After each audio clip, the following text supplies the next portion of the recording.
Our theme this week is pumpkins. So we've been talking about pumpkins and looking at pumpkins. So our story is going to be about a pumpkin. It's the Berenstain Bears and the prize pumpkin.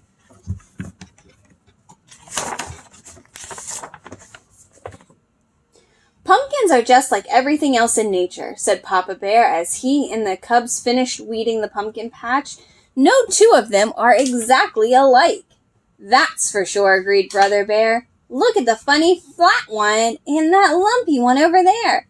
Then there was the giant, which is what Papa had named one that just seemed to be getting bigger and bigger. Why is it that no two things are exactly alike, said Sister Bear. It's just the way nature is, said Papa. Time to wash up for supper, called Mama Bear from the treehouse steps.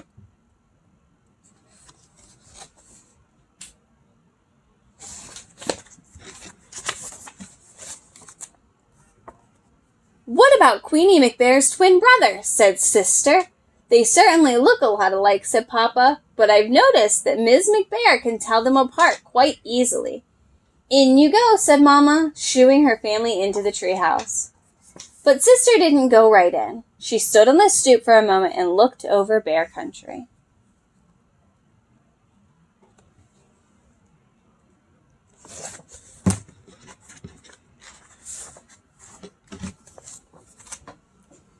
It was well into fall, so the days were getting shorter. Halloween had come and gone. Pretty soon the bears would start thinking about Christmas. But right now, Bear Country was aglow in the setting sun. Farmer Ben's well-kept farm looked especially fine with its baled hay, corn shocks, and pumpkin casting long shadows.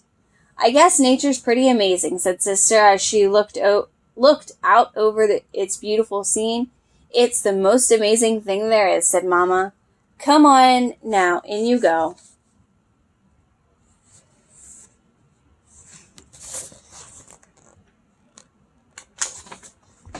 Farmer Ben's farm sure looks beautiful in the setting sun, said Sister, as the family sat down for supper.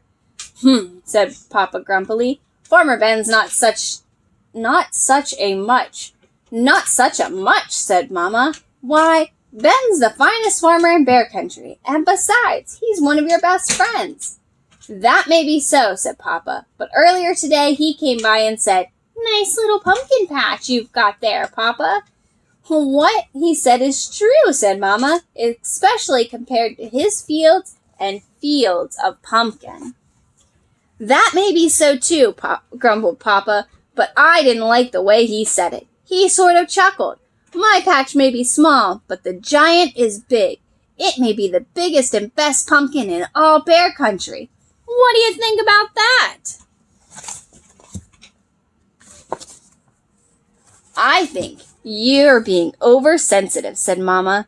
Come, let's clear the table so the cubs can do their homework. Brother and Sister sighed as they spread their books out onto the table. What's that all about? Said Papa.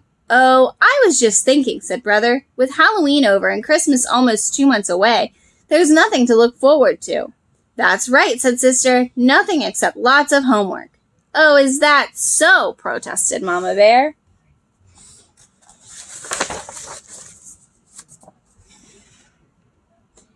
It just so happens there's something very important to look forward to. A very special holiday called Thanksgiving. That's when we give thanks for all the wonderful... Your mom is absolutely right, interrupted Papa. He pointed to the notice in the evening paper. It said, Don't forget this year's Thanksgiving festival. Entry blanks for the big pumpkin contest available at City Hall.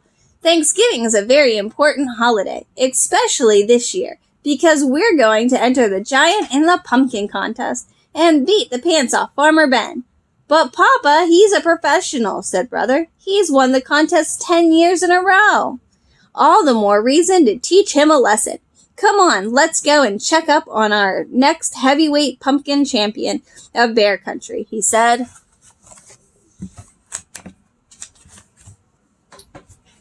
Now it was Mama's turn to sigh. Thanksgiving was about giving thanks, not beating the pants off Farmer Ben. "Isn't it a beauty?" Papa said after they admired the giant. Across the road, they could see a field of Ben's pumpkins. There were lots of fine ones, but none that measured up to the giant. "There's homework to be done," called Mama Bear from the house. As they left, the cubs asked Papa, "Aren't you coming in?" "Nope," said Papa. "I'm going to stay here a little while and watch the giant grow."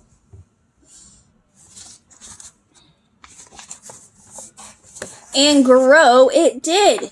It grew bigger and rounder and oranger every day.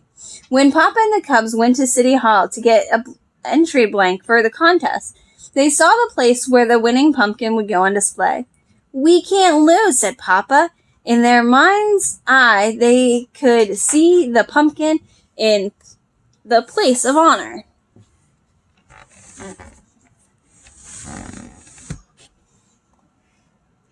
Mama tried to remind them that what Thanksgiving was really about, but every time she did, Papa would interrupt.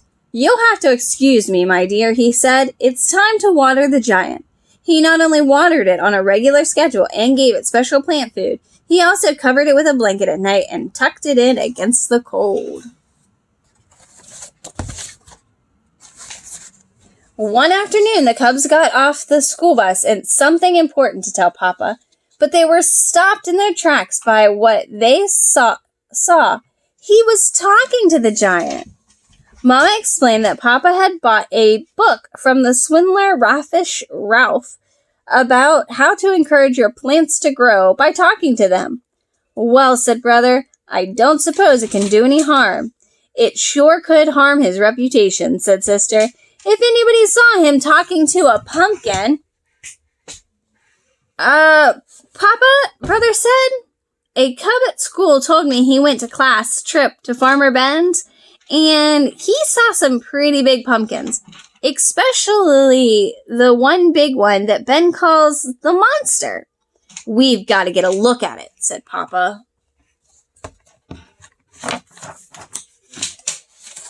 That evening, Papa and the cubs climbed through the fence into Farmer Ben's farm field. They saw some good-sized pumpkin, but none to match the giant. "Maybe it's behind the barn," whispered Papa.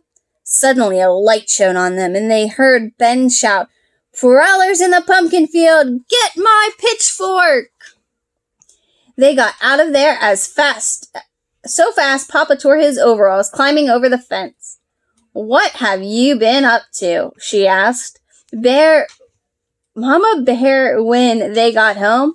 "Nothing much," said Papa. "Just strolling in the moonlight." The weekend before Thanksgiving arrived, and it was time for the big festival. The Bear family got there just in time. The pumpkin judging was about to begin. There were many fine pumpkins in the contest, but Papa was sure that none could measure up to the giant until he saw the monster. It was at least as big and round and orange as his pumpkin, and maybe, just maybe, a little bigger, rounder, and oranger.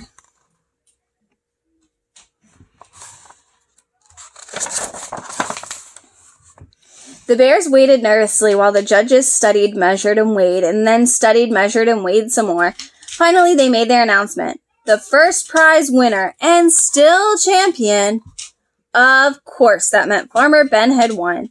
It was close. It turned out that Ben's monster was just a little bigger, rounder, and oranger than the Papa's giant. But that wasn't the worst of it. The giant didn't even come in second. A beautiful pumpkin grown by Ms. McGrizz won second prize. The giant came in third. Papa and the cubs were crushed, and very quiet as they pushed their third prize winner home.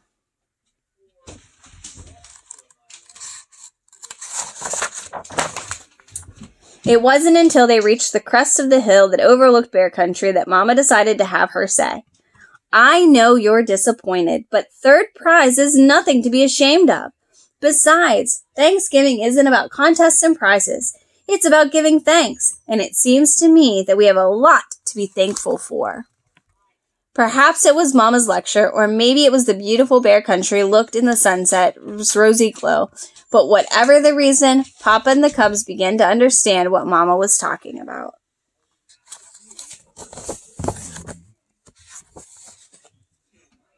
Even more so on Thanksgiving Day. After the bears gave thanks for the wonderful meal they were about to enjoy, Sister Bear gave her own special thanks. I'm thankful, she said, that we didn't win first prize. If we had, the giant would be on display in front of City Hall instead of being part of the yummy pies we're going to have for dessert.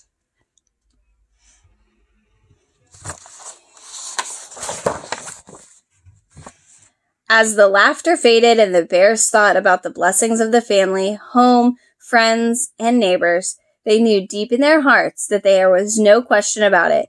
Indeed, they did have a great deal to be thankful for. Great job listening to our story. Next, we're going to make our own book.